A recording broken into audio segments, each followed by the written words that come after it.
first year at Walk Right, and I was born into a Christian home. By the time I was born, my dad had just finished his second year at Bob Jones University, and then he spent 4 years at Northland and got his master's degree. And then he spent several years in Kansas City going through seminary.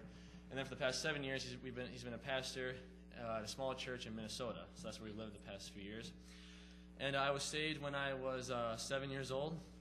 My dad led me to the Lord, and I did not get baptized until we moved to Minnesota. I was baptized there at the age of 12, and I did not, I always felt like God was calling me to ministry, but I was not sure until my sophomore year at Bible camp.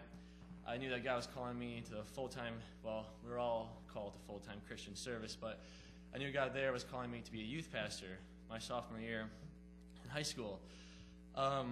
Went through some things. I was like one of those Christians who were like double-minded. I wanted to serve God, but I didn't want to give up things of the world, and which caused a lot of problems. And some things happened my freshman year at college.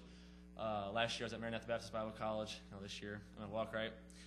And it wasn't until, to be honest with you, it was not until this past summer that I got my heart right with God, and I've taken my Christian walk with Him seriously. And it's been, something happened to me, and it finally opened my eyes to realize that God is all that really matters. And our goal is to glorify Him in all that we do.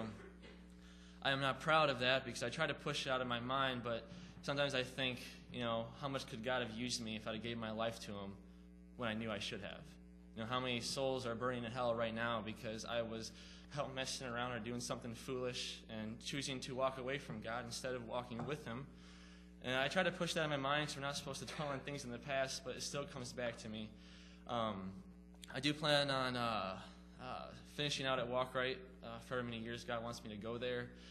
So that's my testimony. I guess I encourage you guys to not wait to serve God.